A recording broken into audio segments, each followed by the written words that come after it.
کہ وہ اگر ارادہ کر لے تو دنیا کے سارے ارادے ختم ہو سکتے ہیں، ساری طاقتوں کے ارادے ختم ہو سکتے ہیں، خدا کی وہ طاقت واحد ہے جس کا ارادہ نہ کل ختم ہوا تھا نہ آج فنا ہو سکا ہے۔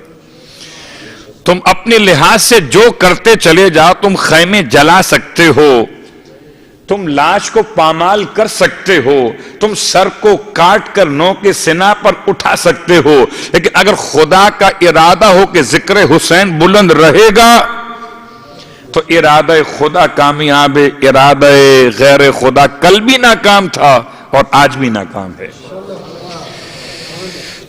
تو نريد ان نمن، خدا کیا کہنا چاہتا ہے کہ ہم احسان کریں، نمنا۔ اگر آپ کو یاد ہو، پچھلے سال آپ کی خدمت میں ایک سبق پیش کیا تھا میں نے، اور وہ سبق تھا محرم کی 11 تاریخ سے لے کر اور 20 تاریخ تک آپ کی خدمت میں 10 دن کا ایک سبق تھا، اور اس کے سرنامے کلام میں جو آیت تھی سورہ مبارکہ آل عمران کی آیت تھی، اور اس آیت کا خاص جملہ کہ پروردگار نے یہ اعلان کیا کہ اس نے احسان کیا مومنین پر، من اللہ علی المؤمنین اذ بعث فیہم، ایک احسان یہ کہ ختمی مرتبت کو مبعوث کر دیا، اور ایک احسان خدا اور کرے گا کہ اب محمد کے بعد محمد کے بیٹے کو زمین پر حکومت دے گا۔ ایک احسان وہ تھا، ایک احسان یہ، ایک احسان وہ تھا اور ایک احسان یہ۔ اس احسان کا تذکرہ سورہ آل عمران میں، اس احسان کا تذکرہ سورہ القصص میں، اور خدا نے کس پر احسان کرنا ہے؟ استضعفوا فی الارض، جن کو کمزور بنا دیا گیا ہے زمین پر۔ تو کمزور کن کو بنایا گیا ہے؟ جن کے گھر پر حملہ کیا گیا، 5 سال کے شہزادے کو گرفتار کرنے کے لیے ایک پوری فورس بھیجی گئی، اور بیسمنٹ میں اترتے ہوئے اس کو تلاش کرتے ہوئے جب پانی پر مصلی بچھائے اس کو نماز پڑھتے ہوئے دیکھا، اور جب اس کی طرف آگے بڑھنا چاہا تو پانی نے راستہ نہ دیا، اور خدا نے اس کو نگاہوں سے اوجھل کر دیا۔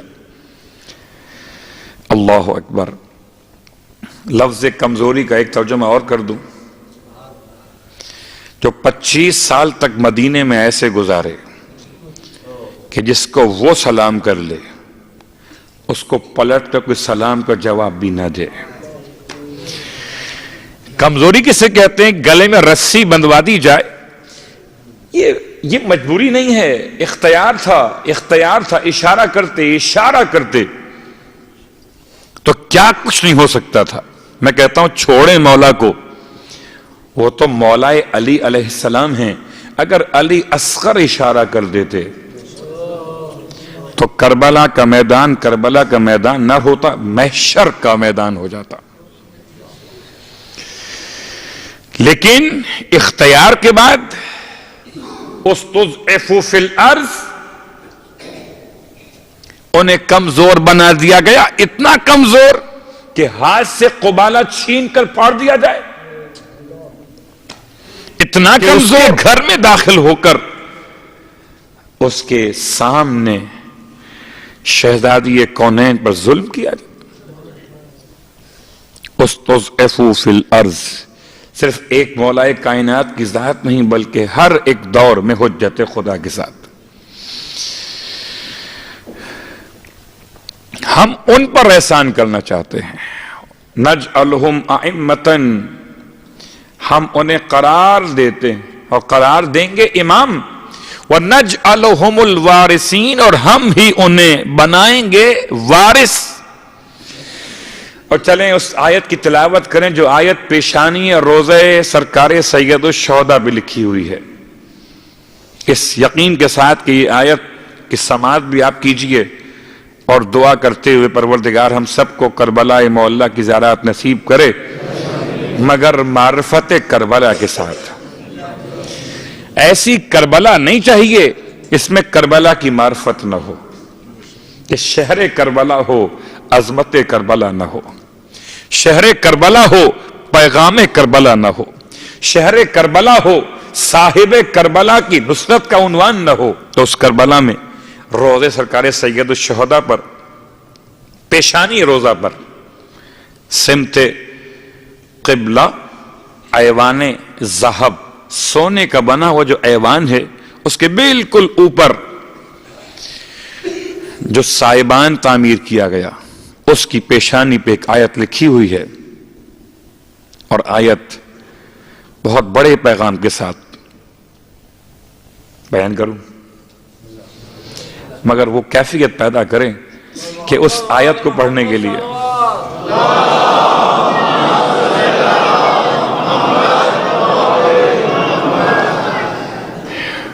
ہم ابھی راستے بھر بات کرتے ہوئے آ رہے تھے کربلا کے بارے میں، جو زائرین ساتھ ساتھ تھے، اور کچھ زائرین ایسے ہیں کہ وہاں جا کر زیارت کرتے ہیں، کچھ زائرین ایسے ہیں کہ اگر وہاں نہیں جاتے اور اپنے گھر سے سلام کر لیتے ہیں تو ظاہر ہو جاتے ہیں، اس لیے کہ ہم محتاج ہیں وہاں تک جانے کے، وہ محتاج نہیں ہے کہ ہم اس تک جائیں تو سلام قبول ہوگا۔ تو اس کیفیت کے ساتھ کہ واقعا روزہ اپنے مقام پر ایک شاندار ایک کیفیت لیے ہوئے، اور کیا انتخاب کیا اس آیت کا، وَلَقَدْ كَتَبْنَا فِي الزَّبُورِ مِن بَعْدِ الذِّكْرِ أَنَّ الْأَرْضَ يَرِثُهَا عِبَادِيَ الصَّالِحُونَ، سورہ الانبیاء آیت نمبر 105۔ وَلَقَدْ كَتَبْنَا، اور ہم نے لکھ دیا ہے، خدا کہتا ہے ہم نے لکھ دیا ہے۔ کس میں لکھ دیا ہے؟ زبور میں لکھ دیا ہے۔ زبور سے مراد کیا؟ کتاب مخصوص زبور، یا زبور سے مراد ہر آسمانی کتاب کو زبور کہتے ہیں اس کی معنویت کے اعتبار سے؟ تو دونوں معنی لیے گئے۔ زبور ایک مخصوص کتاب جناب داؤد پر جو نازل کی گئی، زبور تمام کتابوں میں آسمان کی۔ من بعد الذکر، ہم نے لکھ دیا ہر کتاب آسمانی میں ذکر کے بعد۔ کیا لکھ دیا؟ کہ زمین کا وارث وہی ہوگا، یرثھا عبادی، جو میرے بندے ہوں گے، الصالحون، اور صالحون ہوں گے۔ اللہ اکبر۔ واقعاً بڑا مسئلہ تھا، خدا نے آج ایسا آسانی کے ساتھ سمجھا دیا کہ اگر چلیں تہران کی متصل مضافات میں زیارت کرتے ہوئے تو شہزادہ عبدالعظیم حسنی امام علی نقی علیہ السلام کے شاگردوں میں اور آپ کے اصحاب میں شامل، اور امام کی روایت ان کے بارے میں، اور یہ روایت لکھی ہوئی ہے ان کے روزے پر، کہ امام فرماتے ہیں کہ جو شخص رے میں آ کر عبدالعظیم کی زیارت کرے، امام نے لفظ تہران نہیں کہا، لفظ ایران نہیں کہا، لفظ رے اس لیے کہا کہ عمر ابن سعد نے رے کی حکومت کے لیے سر حسین کو کاٹا تھا، اور خدا نے ایسا دکھایا دنیا والوں کو کہ آج رے میں اگر حکومت ہے تو حسین کے بیٹے حسن کے لخت جگر عبدالعظیم، صلوات پڑھے محمد و آل محمد۔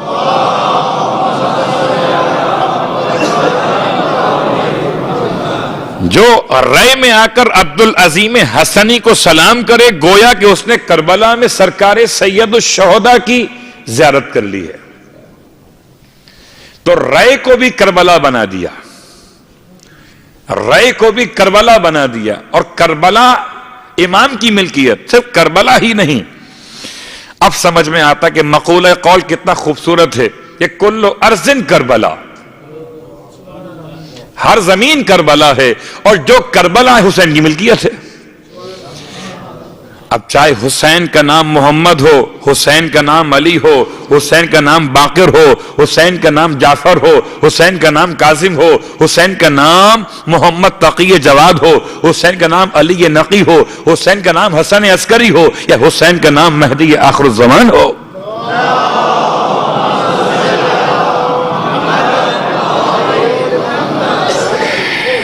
تمہید کی منزل۔ ظہور کے حوالے سے امام کے حالات و واقعات کو بیان کرنا، ایک تمہید کی اس منزل پر ایک بات اور کہوں گا کہ کسی بھی نعمت کی قیمت اور قدر کا احساس نعمت کے ہوتے ہوئے نہیں ہوتا۔ کوئی دلیل دوں میں آپ کو؟ ہر دلیل آپ کے پاس موجود ہے۔ کبھی اپنی پلک جھپکاتی ہوئی آنکھوں پہ غور کیجئے جن میں تکلیف نہیں ہے، کبھی اپنی سماعت کے لیے کام آنے والے کانوں پہ غور کیجئے جن میں کوئی اس وقت درد نہیں ہے، کبھی اپنی زبان اور اپنے ہونٹوں پر غور کیجئے جن میں کوئی تکلیف ایسی نہیں کہ آپ کو زبان پھیرانا مشکل ہو رہا ہو۔ لیکن جب کوئی تکلیف نہیں ہے تو اس نعمت کا احساس نہیں ہے، کتنی آسانی کے ساتھ دیکھتا ہوں، کتنی آسانی کے ساتھ سنتا ہوں، کتنی آسانی کے ساتھ بولتا ہوں۔ ذرا سی آنکھ میں آشوب چشم ہو، کان میں تکلیف ہو سے پانی، نزلے کا پانی اگر کان میں آ جائے تو انسان کی کیفیت کا رات بھر، میں کان کی بات کروں کہ دانت کے درد کی بات کروں، کون سی بات کروں، کون سی بات کو چھوڑ دوں؟ اگر رات کو سوتے ہوئے انسان کی رگ پر رگ چڑھ جائے، اینٹ جانا بدن کا، تو ایسی کیفیت کہ نہ سیدھا کر سکتا ہے پاؤں کو، نہ اٹھا سکتا ہے پاؤں کو، تھوڑی دیر کے لیے انسان بالکل بے حال ہو کر رہ جاتا ہے۔ پھر جیسے ہی واپس نظام پر آتی ہے، رگ کے ساتھ رگ اپنے مقام پر لوٹ جاتی ہے، ایک ایسا سکون ملتا ہے، تب انسان شکر خدا ادا کرتا ہے۔ جب تک رگ پر رگ نہیں چڑھی تھی، جب تک آنکھوں میں درد نہیں ہوا تھا، تب تک آنکھوں کی صحت کا شکریہ ادا نہیں کیا تھا۔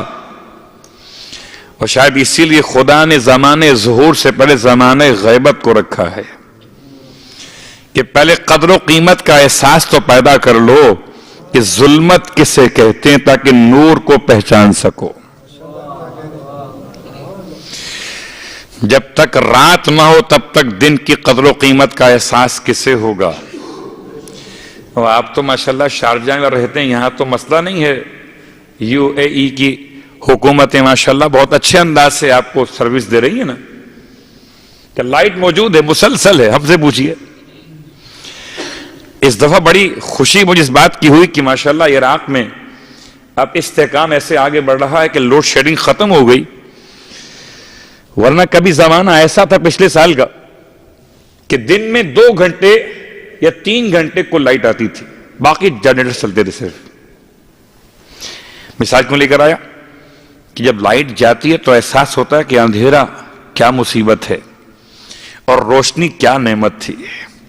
اب یہ اندھیرا اگر سمجھ میں آ گیا، اگر اندھیرا سمجھ میں آ گیا تو روشنی کے لیے دعا مانگنے میں خلوص پیدا ہو جائے گا، اور اگر اندھیرا غیبت کا سمجھ میں نہیں آیا تو ظہور کی روشنی کی دعا میں خلوص پیدا نہیں ہوگا۔ اگر ہم اپنے حال پر ہی مطمئن ہیں تو پھر کیسے تڑپ کے دعا مانگیں گے امام زمانہ کے ظہور کے لیے؟ اپنے حال پہ اگر مطمئن ہے تو پہلے پہچانیں کہ زمانہ غیبت کے مسائل کیا ہیں، اور زمانے غیبت کے مسائل کو 5 باتوں میں آج سمیٹتے ہوئے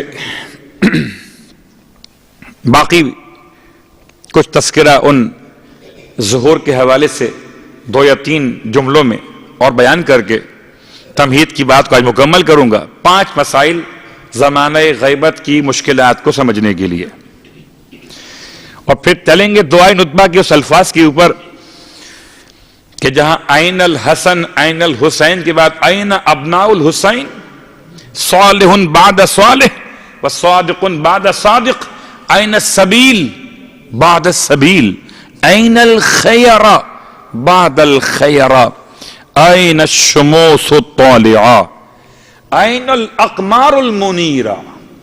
ایک الفاظ اتنے حسین ہیں کہ اگر وسعت علم ساتھ دے اور وقت نصیب میں ہو، انسان پڑھتا چلا جائے اور معرفت کے سمندر میں ڈوبتا چلا جائے، اور جتنا معرفت کے سمندر میں ڈوبتا ہے اتنا ہی خدا کے عرش کے قریب نکھرتا چلا جاتا ہے۔ 5 مشکلات کیا ہیں؟ پہلی مشکلات کا نام حکومت ظلم و جور، زمانۂ غیبت۔